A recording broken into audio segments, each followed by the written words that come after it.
Mateus 16. Nós vamos ler do 13 até, até o fim. É.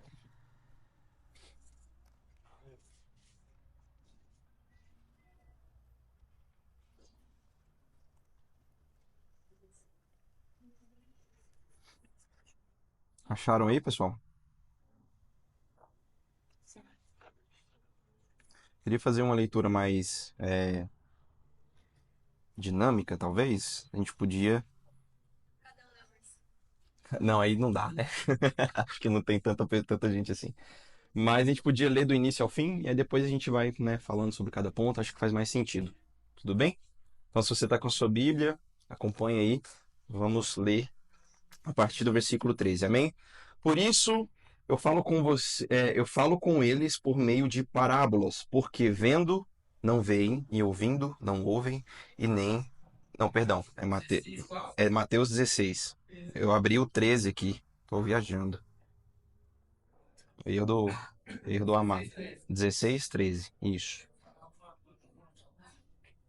OK. E respondendo Simão Pedro disse: O Senhor é o Cristo. Não, indo para a região da Cesareia de Filipe, perguntou aos seus discípulos: Quem os outros dizem que é o filho do homem? E eles responderam: Uns dizem que é João Batista, outros dizem que é Elias, outros dizem que é Jeremias, ou um dos profetas. E ao que Jesus perguntou: E vocês, o que dizem que eu sou? Respondendo Simão Pedro, disse: O Senhor é o Cristo, o Filho do Deus vivo. Então Jesus lhe afirmou: Bem-aventurado é você, Simão, filho de Jonas, porque não foi carne e nem sangue que revelaram isso a você, mas o meu Pai que está nos céus. Também eu lhe digo que você é Pedro, e sobre essa pedra edificarei a minha igreja, e as portas do inferno não prevalecerão contra ela. Eu lhes darei as chaves do reino dos céus, e o que você ligar na terra terá sido ligado nos céus, e o que você desligar na terra terá sido desligado nos céus. Então Jesus ordenou aos discípulos que não dissessem a ninguém que ele era o Cristo. Desde esse tempo, Jesus começou a mostrar aos seus discípulos que era necessário que ele fosse para Jerusalém, sofresse muitas coisas nas mãos dos anciãos, dos principais sacerdotes e dos escribas, fosse morto e no terceiro dia ressuscitasse. Então Pedro, chamando-o à parte, começou a repreendê-lo, dizendo: Que Deus não permita, Senhor. Isso de modo nenhum irá lhe acontecer. Mas Jesus, voltando-se para Pedro, disse: Saia da minha frente, Satanás. Você é para mim uma pedra de tropeço, porque não leva em consideração as coisas de Deus e sim a dos homens. Então Jesus disse aos seus discípulos: Se alguém quer vir após mim, negue-se a si mesmo, tome a sua cruz e siga-me.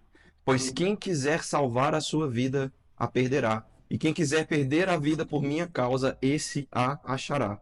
De que adianta uma pessoa ganhar o mundo inteiro e perder a sua alma? Ou o que dará uma pessoa em troca de sua alma? Porque o Filho do Homem há de vir na glória de seu Pai com os anjos e então retribuirá a cada um conforme as suas obras. Em verdade, eu lhes digo que dos que aqui se encontram, existe alguns que não passarão pela morte até que venha o Filho do Homem vir no seu reino. Amém? Uma passagem bem conhecida, é um texto muito legal. E nesse texto ele tem alguns elementos muito interessantes.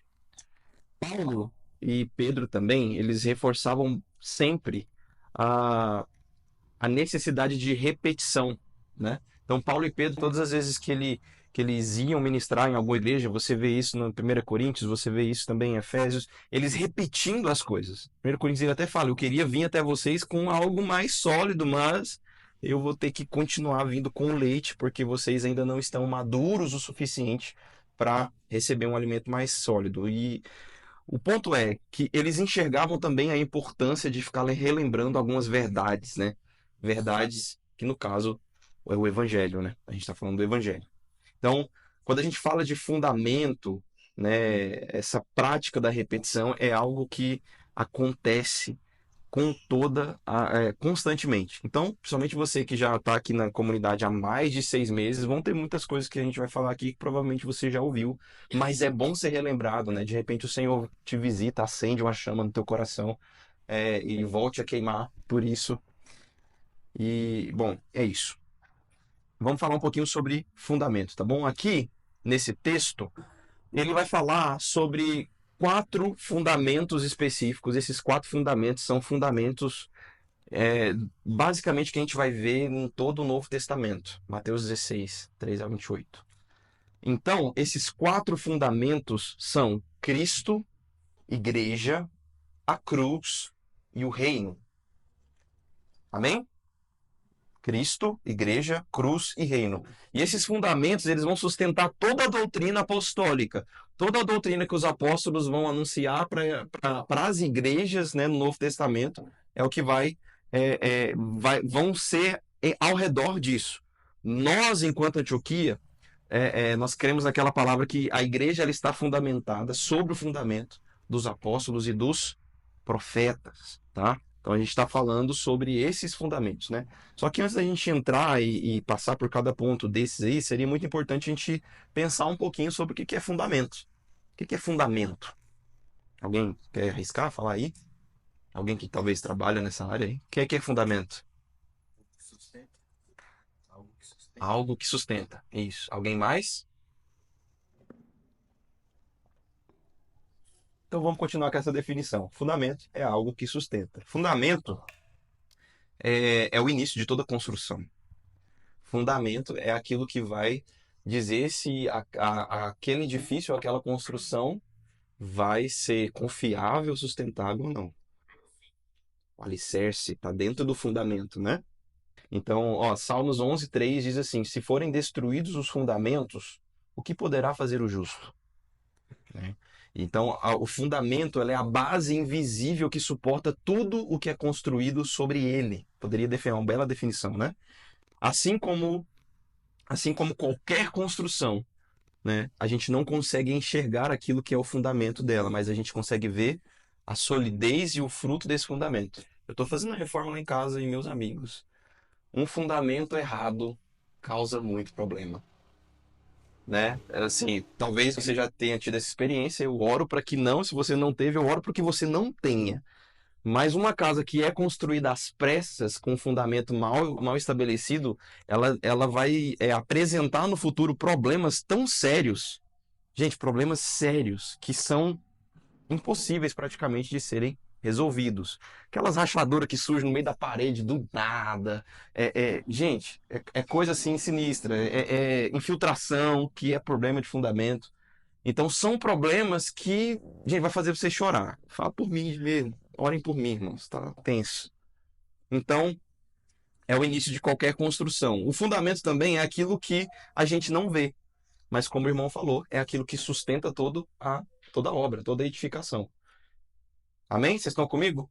Mateus 7, Jesus vai contar uma parábola que todo mundo, espero eu, conhece, que é a parábola de um homem, de 2 homens, na verdade, que eles construíram uma casa sobre a rocha e outra na areia. Beleza. Então, o que é interessante nessa parábola que Jesus conta? É que esses 2 homens, eles construíram a mesma coisa. Era o mesmo tipo de edificação, certo?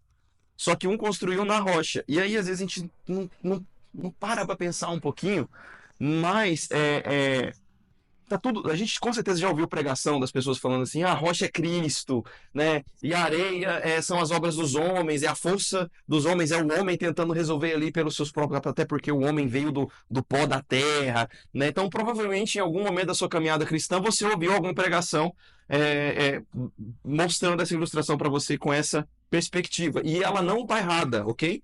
São verdades, é de fato isso. Mas tem uma perspectiva que eu queria chamar você para refletir comigo aqui, é que a gente não para pensar sobre o tolo, o homem tolo.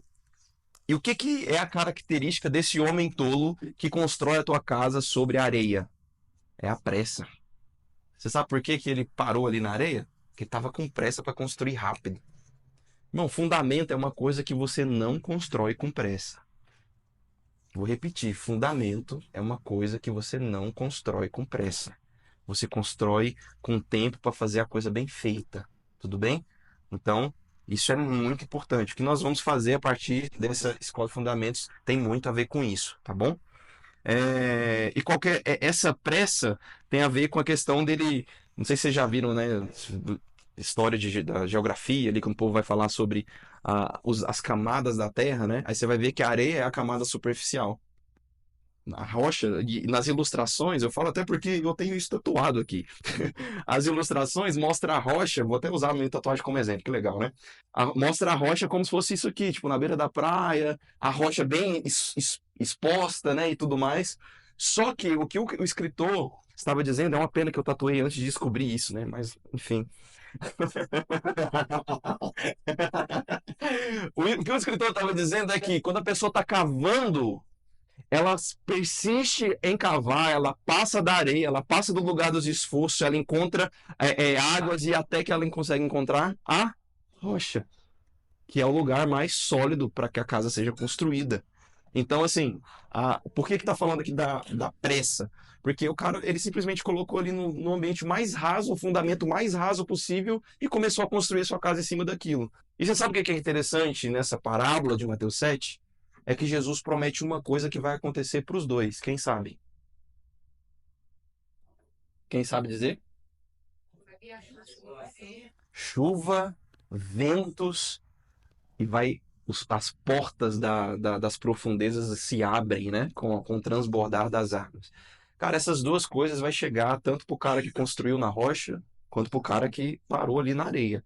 Só que a gente sabe, o que persistiu, foi fundo, demorou mais tempo, cavou mais, foi mais fundo, esse cara ele vai resistir a todos esses ventos, né? Que vem. Amém? Ficou claro sobre a questão do fundamento, né?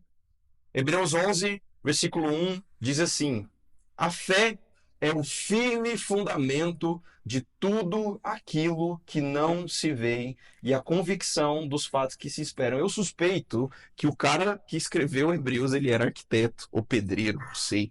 Porque está falando de fundamento aqui, é aquilo que a gente não vê, mas é o que vai sustentar todas as coisas.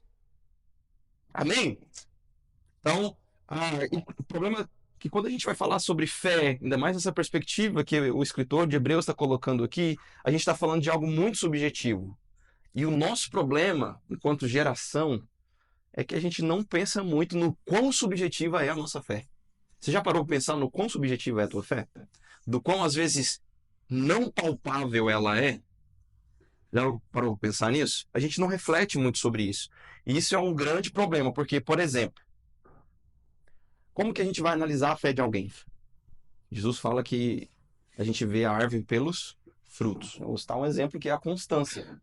Alguém que é constante, e até nessa parábola, né, o cara foi constante, foi até o fim, cavou até chegar lá na rocha. Alguém que é constante é uma evidência, a constância é uma evidência de fé. E a inconstância é uma evidência de incredulidade. Mas a gente vai conseguir, irmãos, a gente vai conseguir crer. Talvez até uma oração que a gente precisa ter é isso, né, Senhor? Como os discípulos fizeram, né? Aumenta a nossa fé. Amém? Bom, voltando aqui em Mateus capítulo 16, vamos lá. Do versículo, a partir do versículo 16 agora, vamos falar um pouquinho sobre essa revelação que Simão Pedro disse, né? Ele disse: o Senhor é o Cristo, o Filho do Deus vivo. Irmão, o primeiro fundamento que a gente precisa, como a gente falou, é Cristo, a igreja, a cruz e o reino. O primeiro que eu vou falar agora é sobre Cristo. E é muito desafiador que eu tenho pouco tempo para falar dele. Então eu vou falar bem superficial, o Nielto vai falar mais profundamente em outro momento, enfim, algum desses pontos a gente vai aprofundar mais. Então, o que estabelece a igreja?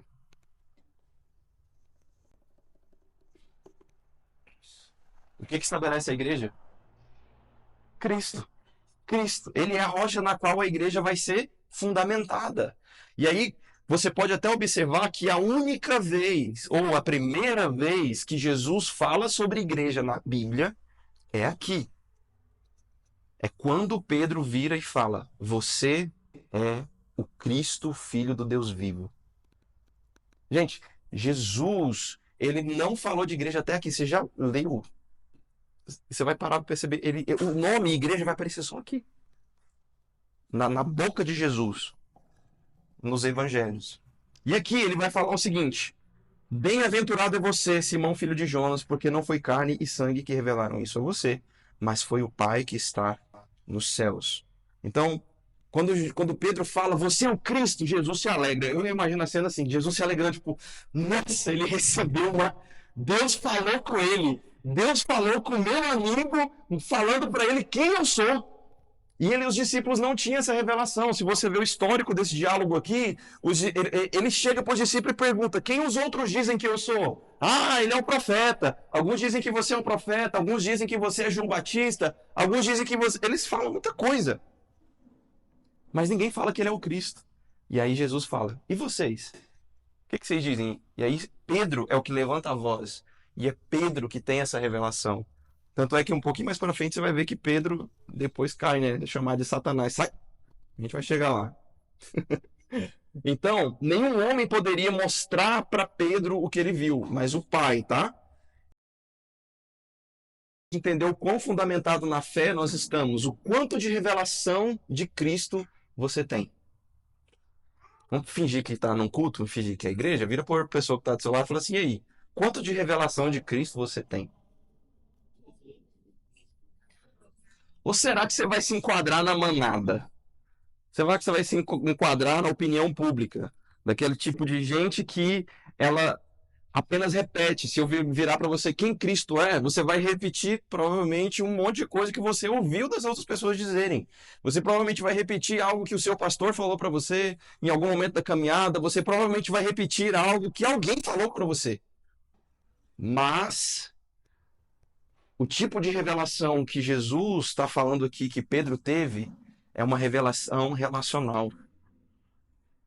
Pedro ouviu do Pai, ele recebeu direto do Pai essa revelação.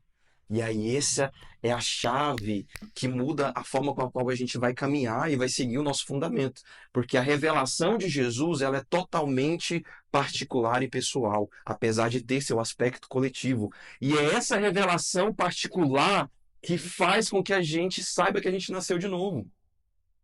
Porque não tem evidências claras. Eu não posso chegar e virar aqui pro irmão e falar assim, irmão, você não nasceu de novo. Como que eu vou saber disso, gente? Não tem como eu saber disso. É óbvio que a fé dele vai evidenciar frutos que vão apontar, tipo assim, esse irmão realmente nasceu de novo. Mas eu não posso chegar e julgar isso de uma vez. Não tem como. A única forma que você vai conseguir ter a certeza absoluta de que está fundamentado na fé, e a fé, como nós colocamos aqui como fundamento, é qual a revelação de Jesus que você teve. Amém? Viajei aqui, gente. Nossa. Vamos lá. Onde eu vou ter revelação? Nas Escrituras. Nas Escrituras. O Leandro Vieira, no seu livro O Evangelho Completo, ele fala o seguinte, que as Escrituras são a história da revelação progressiva de Deus, o Pai, que ele dá de si mesmo aos homens, a saber, Cristo. Vou repetir. A história da revelação progressiva de Deus, o Pai, que ele dá de si mesmo aos homens, a saber, Cristo. Então, todas as escrituras, de Gênesis a Apocalipse, são a revelação de quem Deus é. A Bíblia começa em Gênesis, ele falando, no princípio Deus criou, Deus se revelando como Criador de toda a terra. E aí você vê uma progressão dessa revelação acontecendo até chegar em Cristo, que depois, lá em Apocalipse, vem como o Rei de toda a terra. Amém? Então, se eu quero conhecer Cristo, se eu quero ter revelação com Cristo, não tem outro lugar, meu irmão. Não é no YouTube, não é nem mesmo nos cultos caseiros, não é aqui nas palavras que a gente vem ministrar e que os estudos que a gente compartilha. É você com a tua Bíblia no teu quarto.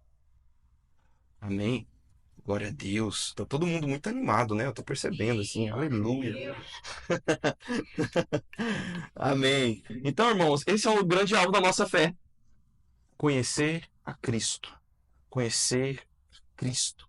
É suficiente a gente entender que essa é a maior busca de todo cristão. Conhecer a Cristo. Filipenses 3, né? Paulo diz o seguinte, porque o que para mim era lucro, eu considerei perda por causa de Cristo. Na verdade, eu considero tudo como perda por causa da sublimidade do conhecimento de Cristo. Jesus, o meu Senhor, por causa dele, eu perdi todas as coisas e eu considero tudo como lixo para ganhar a Cristo e ser achado nele. Irmãos, Paulo está falando aqui. O conhecimento de Cristo é a nossa busca mais preciosa. E a gente precisa buscar ele ao ponto de chegar igual Paulo aqui, sabe? De que todas as outras coisas. Então Jesus, ele se alegra e fala assim: bem-aventurado é você, Pedro, porque só o Pai que está nos céus te revela tal coisa. Então Pedro, ele não repetiu uma coisa que ele ouviu alguém dizer: o Pai. Amém? Então é isso que eu queria passar sobre essa parte aqui. Então, de uma coisa que eu falei, se você falei muita coisa, mas se você não para você não esquecer, né, o evangelho, ou seja, a revelação do Cristo é o fundamento mais essencial para a edificação da igreja, OK? Então, nós enquanto Antioquia, nós tomamos muito esse cuidado. Nós queremos construir, né? Nós usamos muito esse termo, né? Nós estamos construindo um lugar para a presença de Deus, nós estamos edificando um povo, né? Lá na bio do Instagram está escrito isso: estamos edificando um povo preparado para o Senhor, que era a missão de João Batista. Então, nós estamos edificando a igreja, não sozinhos, com a ajuda do Espírito Santo, com a ajuda dele mesmo. Só que essa edificação, ela parte de um fundamento, ela parte de um centro, que é o Evangelho de Deus, que é a revelação de Cristo, de quem Cristo é. E isso é tão importante porque hoje a gente vai ver muitas igrejas que fala de Jesus, mas não é o Jesus, não é o Cristo, não é o Jesus da Bíblia. E vocês já ouviram a gente falar sobre isso várias vezes, mas a gente sempre repete isso. Por quê? Porque todas as vezes que Jesus vai falar sobre o reino, ele fala: cuidado para que ninguém engane vocês. Amém? Amém. Apocalipse 1, versículo 1 diz: esta é a revelação de Jesus Cristo. Para mim, isso aqui é fantástico. É como se ele estivesse falando assim, sabe, no final, no fechamento da Bíblia, é como se ele estivesse falando assim: esse livro, Gênesis, todos os livros que vêm aqui antes aqui, é a revelação de Jesus Cristo. É como se ele estivesse dando esse resumo, assim, Apocalipse 1, resumo do que é a Bíblia. A revelação de quem Deus é, a revelação do Cristo. Amém? Então, tem um livro que eu indico muito, que se chama Quem Almoçou com Abraão, do Asher Treiter. Se vocês quiserem anotar, na Antioquia Books tem. Quem é da Antioquia, você que está se tornando um novo membro, você já tem vantagens, olha que legal. Quem é da Antioquia tem, se eu não me engano, 20% ou 10%, não sei, de desconto lá na Antioquia Books. Você pode dar um glória a Deus por isso? Isso é maravilhoso. Então, Quem Almoçou com Abraão, Asher Treiter, nesse livro ele vai explicar de Gênesis a Apocalipse todas as teofanias, ou seja, todas as aparições de Jesus no Antigo Testamento. Isso é muito legal. Por exemplo, quem foi que almoçou com Abraão? A temática do livro. Cristo. Quem foi que estava com Deus, que estava com Adão no Éden? O Cristo pré-encarnado. Tem coisas muito legais, gente, pra gente aprender. Mas aí, recomendo esse livro aí, tá bom? A gente vai falar mais sobre a função de Cristo, o papel de Cristo na redenção e tudo mais. Mas, por favor, irmãos, atente a uma coisa que eu falei aqui. Você precisa ter uma experiência singular, pessoal, com Cristo. Você precisa buscar uma revelação de Cristo. Essa é uma das coisas que você vai vir aqui para os turnos de oração aqui da igreja.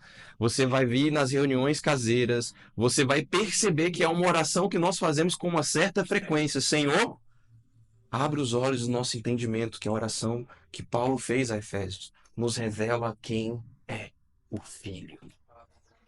Amém? Porque nós precisamos de revelação disso, não de informação. Amém? Então, eu me perdi, gente. Vou voltar, calma, vai dar certo. Por isso que o povo não deixa eu falar, tá vendo? Por isso. Tá, a plenitude tá, beleza. A plenitude da revelação de Cristo, irmãos, ela tem uma consequência, ela tem uma exigência, que é a perda de todas as coisas. Paulo acaba de falar aqui, né? O que para mim era lucro, ele recebeu uma revelação de Deus ao ponto de o que era lucro para ele, eu considerei como lixo. A perda por causa de Cristo. E eu considero tudo como perda por causa dessa revelação, por causa desse conhecimento, sabe? E a gente tem uma revelação que é importante, essa revelação que nós temos de Cristo foi o que fez você nascer de novo. Foi o que fez você tomar a decisão de, como o próprio Paulo diz, de sair do reino das trevas e ser transportado para o reino do seu Filho amado, o reino de amor, para o reino da luz. E essa revelação é maravilhosa. Todos nós aqui, graças, eu espero, pelo menos. Se você não for, a gente vai orar por você, tudo bem? Mas todos nós aqui já tivemos essa revelação do Filho de Deus a esse ponto, de não querermos mais andar nas trevas, de querermos agora andar no reino do seu Filho amado, no reino de luz. Só que essa revelação ainda não. Nós precisamos de uma revelação maior. Como aqui João, como aqui Paulo teve. Porque eu não sei você, mas eu olho para esse versículo e eu olho para a minha vida e falo assim: Deus, eu ainda não alcancei esse lugar. Ninguém, irmãos, enquanto Antioquia, eu posso afirmar isso categoricamente, nós não alcançamos esse lugar onde todas as outras coisas são lixo. Mas nós estamos querendo muito esse lugar. Nós estamos buscando muito esse lugar. Eu quero, irmãos. Eu quero ter essa revelação. Eu quero não. Eu não estou falando da gente se tornar nômade, hippie, monge. Tem irmãos que andavam com a gente que viraram monge, foi para não sei o quê, entenderam tudo errado, irmãos. Por isso que a gente está fazendo isso aqui. Isso aqui é a primeira vez que acontece, para não ter esse tipo de confusão. Sério. Nós queremos que o Senhor nos alcance com uma revelação dele, mas que traga uma revelação saudável. Uma revelação que vai nos levar a viver uma extrema religião, uma extrema espiritualidade, mas saudável. Eu não estou falando que isso vai fazer com que você vai abandonar seu emprego, seus negócios, suas empresas. Cara, não, eu não estou falando disso. Eu estou falando que o lugar no seu coração é dele. Eu estou falando que se ou quando for preciso abrir mão de qualquer uma dessas coisas por causa de Cristo e do Evangelho, você não vai titubear. E é legal porque avança aqui no versículo 12 de Filipenses, Paulo fala o seguinte: não que eu já tenha recebido isso ou que eu já tenha obtido perfeição, mas eu prossigo para conquistar aquilo para o que eu também fui conquistado. Cristo Jesus. Irmãos. Então Paulo, mesmo nesse nível, Paulo falando, eu ainda não cheguei lá. Eu ainda não cheguei lá. Então tem esperança pra gente, amém? Qual que é o prêmio, gente, da vocação? O prêmio da vocação. O conhecimento de Cristo. Conhecer ele, não ver ele mais como num espelho manchado, mas, sabe, ter clareza. Deus revelado aos homens. É quem Cristo é, irmãos. O Criador de todo o cosmos e existência revelado aos homens. Cristo. E aí tem o lema da Jocum, né? Conhecer a Cristo e fazê-lo conhecido. Então, se você está no início da caminhada, ou se você já tem algum tempo, ou se tem alguém aqui que talvez esteja retomando a jornada da fé, lembre-se disso. O nosso maior bem, a nossa maior busca e o nosso maior objetivo é conhecer Cristo. Amém? Se você ler aqui o verso 8 do que Paulo fala em Filipenses, na verdade eu considero tudo como perda por causa da sublimidade de conhecimento de Cristo, meu Senhor, e por causa dele eu perdi todas as coisas e as considero como lixo para ganhar a Cristo. A gente pode entrar nesse lugar de legalismo também. De legalismo, onde assim, e eu já vi irmãos pregando isso, gente. Nossa, quer dizer que se você não largar a sua empresa, se você não dedicar ao seu negócio e não sei o quê, é porque então você não amou. Gente, não é isso, tá? Então eu espero que tenha ficado claro. Vamos falar sobre o segundo fundamento, a igreja, tá ok? A igreja, Mateus 16, ainda voltando aqui, versículo 18. Jesus responde Pedro dizendo o seguinte: também eu lhe digo, você é Pedro, e sob essa pedra eu edificarei a minha igreja, e as portas do inferno não prevalecerão contra ela. Irmãos, assim como Cristo é o mistério de Deus que foi revelado nas Escrituras, a igreja é o mistério de Cristo que ele revela para os seus discípulos e que é revelado pelo Espírito Santo ao longo da história. Amém? Então Jesus ele não tinha falado com a igreja, com os discípulos até então, é, é, por, por causa da falta da revelação. Mas eu olho para essa passagem e eu também vejo uma outra coisa muito interessante. Se você voltar um pouquinho no versículo 13, vai falar onde eles estavam. Onde eles estavam? Cesareia de Filipe, que é um lugar que tem lá os portais do inferno. Provavelmente você já ouviu, né, sobre isso. Então, Cesareia de Filipe, para contextualizar, era uma cidade que tinha o tetrarca Filipe, e Filipe construiu essa cidade, esse lugar. E aí, para não dar problema com César, ele colocou Cesareia, César, ou seja, cidade de César, mas também de Filipe, entendeu? Então é mais ou menos por aí. Só que o que acontecia? Os romanos e os gregos daquela época, eles entendiam muito bem qual era o contexto da palavra igreja, que todos sabem, ou se você não sabe, vai saber agora, que aqui é eclésia. Eclésia, chamados para fora. E essa palavra foi deturpada, de certa forma, por muito tempo, porque todo mundo que vai falar de missão usa esse termo, vamos lá, eclésia, os chamados para fora, né? Tipo, um nome bonito, né? Legal. Mas não é isso que eclésia quer dizer. Não quer dizer que você vai sair por aí anunciando e tudo mais, tá? Não é isso que ele está querendo dizer. Então, o que é a igreja? O que é eclésia nesse contexto, tá? Ele está ali em Cesareia de Filipe, às portas da cidade, certo? Lá nos portões do inferno. E por que Jesus escolhe falar sobre a igreja e revelar o mistério dele, que é a igreja, para os discípulos? Porque ali era a representação exata do que ele queria fazer com a sua igreja. Eclésia, irmãos, era como se fosse o Senado. Não tem a reunião dos amados lá do Senado, imagina? Que eles definem como serão as nossas leis e eles julgam causas, eles determinam situações. Eclésia era exatamente isso. O Nelton vai falar mais profundamente sobre isso. Mas o que eu quero que você entenda é que o principal, não vou dizer o principal, mas assim, o grande chamado da igreja envolve a autoridade para julgar causas na sua região. O que Jesus está falando é que eu quero que vocês, as chaves da minha eclésia, as chaves do reino, eu quero que vocês implantem essas eclésias em todos os lugares. E que em todos os lugares a minha eclésia tenha governo. É isso que ele está falando. A história de Abraão, os homens, né, que vão para a porta da cidade e Abraão vai lá pedir para que eles julgam a causa relacionada ao terreno da esposa dele. Por que é sempre as portas da cidade? É a eclésia. É esse povo que tem autoridade para decidir o que vai acontecer. Percebe que tem alguma coisa faltando na igreja hoje? E a gente confunde talvez a autoridade. Deixa eu dar uma viajada. Só uma viajadinha bem pequena. A gente às vezes confunde a autoridade com. A gente romantiza a coisa. Sabe? A gente romantiza, a gente subjetiva a coisa. Como assim? Aí a gente fala, eu tenho autoridade, aí vai o irmão da intercessão. Senhor! Eu tenho a chave da cidade, Deus! Fala sério. Você nunca viu isso? Será que foi só eu que vi isso? Eu não tô sendo crítico, tá? Só um pouquinho. Cara, porque quando ele vai falar de intercessão, ele pensa que é quem grita mais alto. Irmão, não é. Não é isso. Não é esse sentido de autoridade. Não é isso que a Bíblia está falando, não é isso que Jesus está falando.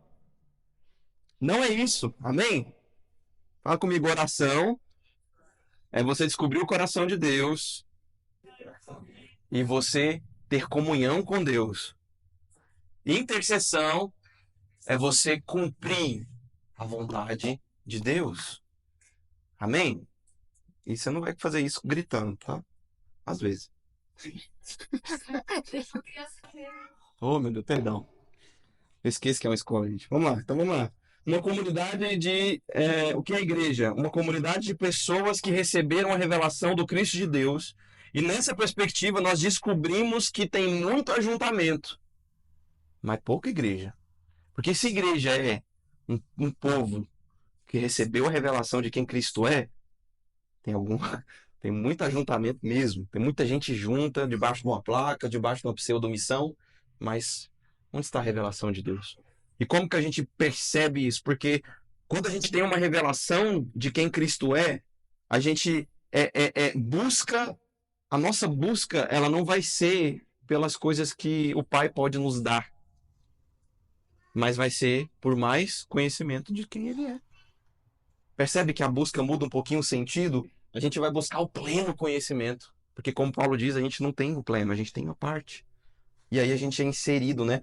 Você lembra dos seus primeiros momentos com o Senhor, quando você se converteu? Quem lembra? Levanta a mão aí. Aleluia. Muito bom, né? Eu sinto falta também, às vezes, sabe? Já teve a experiência de ler a Bíblia e aí, do nada, um versículo que você lê toda hora, você lê esse versículo e ele ganha um sabor diferente, assim, ele parece que ele se abre para você e ele recebe, meu Deus, como eu não vi isso aqui antes. E aí você percebe Deus falando com você com um versículo que você já tinha lido 1000 vezes. Isso é revelação. E isso já aconteceu também? Só um pouquinho. Já aconteceu também de você ir compartilhar isso com um amigo, com um irmão, e o cara falar só assim: é legal, isso é legal. Aí você fica com um balde de água fria, né? Tipo, caramba, isso estava tão legal aqui no meu coração. Quando eu falei, parece que não é isso tudo. Gente, por quê? Porque essa revelação você teve direto com Deus. Deus. Essa revelação foi o Pai quis revelar aquela porção de quem Deus é com você. E ele queria talvez que aquela porção que ele revelou de quem Cristo é para você tocasse ou mudasse algo no seu coração, nas suas atitudes. Ele queria isso. Era para você. Por isso que às vezes a outra pessoa não vai achar que uau, não, porque aquilo foi para você. Nós precisamos de uma revelação pessoal, queridos. Amém? Então, é, essa é a revelação de Cristo que vai te inserir nesse negócio chamado igreja. E aí, cara, é complicado porque você não vai conseguir ficar longe. Existe uma grande mentira rodando o mundo que é possível você ter uma relação com Deus sem estar na igreja. E quando eu digo na igreja, eu não estou falando frequentar reuniões. O Niel também vai falar sobre isso, mas fica aí o ensejo, né? Então, me perdi de novo, vou voltar. Mateus 16. Tá, vamos para o próximo ponto. Cruz, versículo 24. Irmãos, versículo 24, vou acelerar que está acabando já meu tempo. Então Jesus disse aos seus discípulos: se alguém quer vir após mim, negue-se a si mesmo, tome a sua cruz e siga-me. Gente, essa é a mensagem que Jesus mais pregou, sabia? Essa é a mensagem mais pregada por Jesus. E é porque menos a gente ouve, né? Mas amém. E aí ele fala: por quem quiser salvar a sua vida, a perderá, mas quem quiser perder, quem perder a sua vida, por minha causa, a achará. Qual que é a chave, vou falar de meio coaching aí, que vai liberar o acesso para nós entrarmos no reino e na igreja? A cruz. A cruz. A cruz é o paradoxo de Deus. A cruz é o poder e a sabedoria de Deus, como Paulo fala aos irmãos de Corinto. João, irmãos, a gente falou disso sexta-feira, no turno, né? Acho que os irmãos estavam aqui, vai lembrar. A cruz é tão paradoxal porque na cruz Deus ele revela o seu amor profundamente, mas Deus também revela a sua ira, porque a cruz é isso, é a ira derramada, mas também a manifestação do amor, é onde essas coisas, sabe, se convergem. Então a cruz foi tão é algo tão grandioso, tão sinistro, não dá para falar nem um pouco dela aqui praticamente, mas eu recomendo um livro do John Stott chamado A Cruz e também um outro livro que também se chama A Cruz, do Bob Sorge. Ano passado nós estudamos em várias igrejas caseiras, nós estudamos esse livro, né? E é um livro muito bom que vai aprofundar sobre como a cruz afeta a forma da qual nós vivemos igreja. E é interessante porque João, ele nem conseguiu, tipo assim, traduzir o quanto é esmagador esse amor que é revelado na cruz. Ele não tem a que se comparar. Ele vai e fala assim: Deus amou o mundo de tal maneira. Assim, ele poderia falar assim: Deus amou o mundo igual o da, sabe? Mas ele não tem padrão a se comparar. É algo incomparável, é algo esmagador. Ele fala: cara, Deus amou o mundo de tal maneira. Porque não tem como comparar isso, não tem como, sabe, descrever isso em palavras, entende? Então a cruz, ela é paradoxal, ela demonstra o quanto Deus nos ama, a profundidade e imensidão do amor, mas também mostra o quanto Deus odeia o pecado e odeia o pecador. A cruz, nós temos essa grande explosão que abala toda a terra, que abala toda a existência. A ira de Deus cai sobre o Filho para que o pecado receba o seu salário, que é a morte, a fim de que aqueles que estiverem no Filho, aqueles que estiverem em Jesus, desfrutem desse amor. A operação da cruz é basicamente não amar o mundo, não amar essa era. 1 João, no capítulo 2, versículo 15 e 16. Vou ler, mas vocês podem anotar para ler, porque eu quero ganhar um pouquinho de tempo aqui. Não amem o mundo nem as coisas que há no mundo, porque se alguém amar o mundo, o amor do Pai não está nele. Aí tem um BOzinho, porque mundo aqui não é aquilo que a gente entende. Tem gente que lê esse texto e fala assim, nossa, então não posso, tipo, não posso comprar um tênis legal, não posso fazer uma tatuagem, entendeu? Não posso, sei lá. Hã? Ouvir música? A gente estava na discussão sobre isso na sexta-feira também, né, irmão? Só que o que ele está querendo dizer aqui, a palavra mundo aqui é aion. E o que é aion? É era. Não ameis, não amem a era, nem as coisas que há nessa era. E se alguém amar a era, o amor do Pai não está nele. Então, essa palavra está falando de um tempo governado pelo príncipe da potestade do ar. Isso é era. Nessa era em que ainda o príncipe da potestade do ar governa. Você não pode amar essa era. Você sabe o que nós podemos e devemos? Desejar a era vindoura. A gente não pode estar conformado com isso aqui. Porque ainda o poder do pecado atua no nosso corpo, no corpo dessa morte, como Paulo diz. Versículo 16. Porque tudo que há nessa era, os desejos da carne, os desejos dos olhos, né, a concupiscência, né, que ele vai falar, a soberba da vida, não procede do Pai, mas procede da era, do mundo. Então, o que é isso, esses desejos? É uma forte inclinação, a forte inclinação da carne, a forte inclinação dos olhos para o pecado, tudo aquilo que atrai os seus olhos, a soberba da vida, não provém de Deus, não provém do Senhor. Sabe o que é soberba? É você querer aquilo que você não precisa. É você não achar contentamento naquilo que Deus já entregou para você. Soberba. Não consigo ser contente. E contente não é ser conformado. Amém? Amém? Então, porque tem gente que fala, então eu tô pobre aqui, vou ficar... Não, irmão, pelo amor de Deus. Não conheço um homem de Deus, na história da Bíblia, você não vai ver um homem de Deus que é pobre. Enfim, depois a gente abre essas portas aí. Mas, de novo, né? Não é pegar a sua cruz, pegar a cruz e seguir a Jesus, pegar a sua cruz e seguir, não é algo penoso. Não é algo penoso. A chave é conhecer Jesus, lembra? Amém? Vocês estão comigo? Quando a gente fala sobre pegar a cruz, a gente pensa, nossa, mas servir a Deus é difícil demais. Já conversou com alguém que fala isso pra você? Rapaz, eu tô crente agora, mas é difícil. Não! Irmãos, não é. Caminhar com Cristo só é penoso se você não tem revelação de quem Ele é. Aí é penoso. Porque você está tentando fazer com seus próprios braços. Você provavelmente vai estar seguindo alguma moralidade. Vou repetir. Caminhar com Cristo só é penoso. Tomar a sua cruz só é penoso se você não tem revelação de quem Cristo é. Oh, glória! Empolguei. Então, por que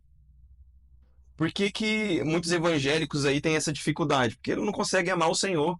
Ele chega até aquele lugar e ele não consegue crescer em conhecimento do Senhor, crescer em revelação, crescer em devoção, e aí ele fica naquela ali. Se você está chegando agora na Antioquia, eu tenho uma péssima notícia para te falar. Aqui a gente vai pegar no teu pé para você crescer, irmão.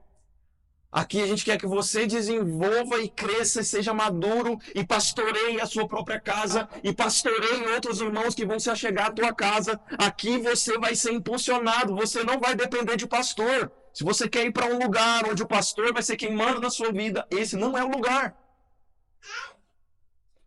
Eu sinto muito te falar isso. E a gente vai falar sobre sacerdócio de todos os santos em algum momento. E aí vocês vão entender um pouquinho sobre isso. O pastor aqui, ele quer que você, como Paulo diz lá em Efésios capítulo 4, que os dons, os pastores, mestres, apóstolos, etc., eles têm uma função, fazer você chegar à plenitude do conhecimento de Cristo, ao estado de maturidade. Então é isso que a gente quer, que você cresça. Então se você está aqui, a Escola de Fundamentos vai te ajudar muito nisso, mas é a vida de igreja que vai fazer você crescer. É a vida de igreja que vai fazer você aprender a tolerar o irmão. Porque é o irmão que vai afiar você, que vai apontar o teu pecado, que vai falar assim, irmão, você está com um problema de atraso, você tem uma dificuldade extrema de organização, você precisa se arrepender e colocar a tua agenda diante de Deus e começar a se organizar melhor para você não ficar prejudicando os outros. Dentre outras coisas. Amém! A gente vai chegar lá, a gente vai conseguir. Voltando. A operação da cruz em nós, ela vai nos fazer querer e desejar a igreja. Porque essa é a revelação de Jesus. Jesus, ele carregando ele mesmo a sua cruz, ele foi para um só lugar. Ele só tinha um caminho para ir, para o Calvário. Então, quando ele pega, e ele não fala só pega a sua cruz, ele fala pega a sua cruz e siga-me. Em outras palavras, vem morrer comigo. Para quê? Para que você também possa experimentar da minha vida. Então, John Stott, no seu livro, ele fala uma coisa fantástico. Ele diz o seguinte: alguns historiadores dizem que parte da sentença relacionado a carregar a cruz ou carregar o braço da cruz tinha a ver com você ir padecendo no caminho. E aí Paulo vai dizer que Jesus, ele aprendeu a obedecer por meio daquilo que sofreu. Então a cruz, ela tem seu aspecto de sofrimento, sim, é dolorido, sim, mas Hebreus 12 fala assim que ele aceitou o sofrimento por uma coisa, pelo gozo que lhe estava proposto. Jesus foi espertão, ele sabia a recompensa que ele ia receber. Jesus sabia o gozo que estava proposto. Você sabe o gozo que está proposto para você? Você sabe a recompensa eterna que está proposta para você? Porque é isso que vai fazer com que você suporte a cruz, a revelação de Cristo, a recompensa eterna. Amém? Igreja, vamos notar. Essa autonegação da cruz, ela não vai se restringir à negação de prazeres, de coisas ilícitas, mas, embora ela inclua isso, né? Mas ela significa a renúncia do suposto direito de seguir o seu próprio caminho. Se você tomou a sua cruz, irmão, você está concordando em seguir Jesus para um caminho, o Calvário. E é legal isso, sabe por quê? Porque na vida de igreja, quando o irmão vier apontar o quão orgulhoso você é, você tem duas escolhas. Ou você morre, ou você morre.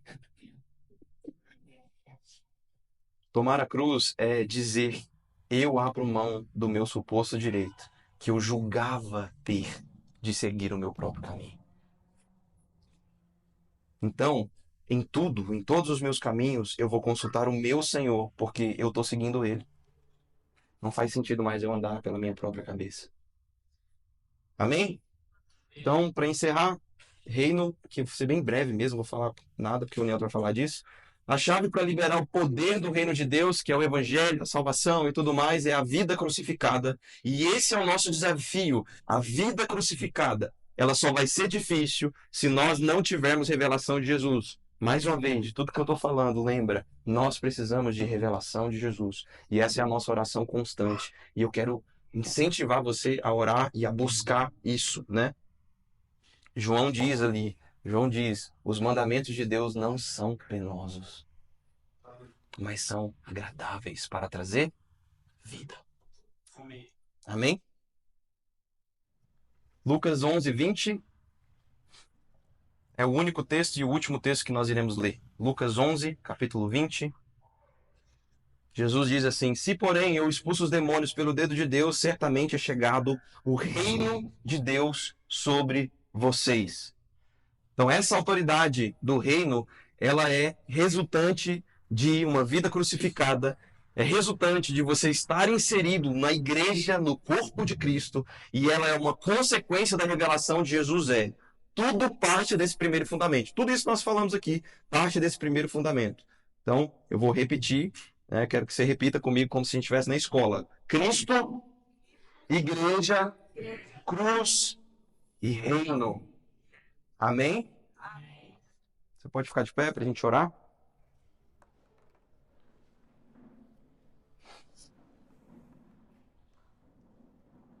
Irmãos, eu sei que para muita gente até é um pouco difícil, né? Mas a igreja é um excelente lugar para a gente medir o quanto de revelação de Deus a gente tem. A igreja é um excelente lugar para a gente medir o quão crucificado a gente está. Sabe quando o irmão for lá no seu sofazinho branco e sujar ele sem querer? Aí você fala, oh meu Deus, novinho. Oh Senhor, quão crucificado você está. Amém, irmãos? Indiretas aqui, irmãos, indiretas. A igreja, é na igreja que você vai ter que aprender como servir uns aos outros. É na igreja que você vai aprender a se engajar numa causa que não é só para você. Que é muito fácil a gente engajar no nosso trabalho, é uma causa que vai nos beneficiar. Mas é na igreja que a gente vai conseguir se envolver em coisas que não são só para nós. Eu vi um vídeo do Edu postando, os irmãos estão chegando agora, já estava lavando aqui o prédio. Meu Deus, tem gente que tá aqui há mais de ano, irmão. Nunca fez isso na vida, nunca pegou um roto.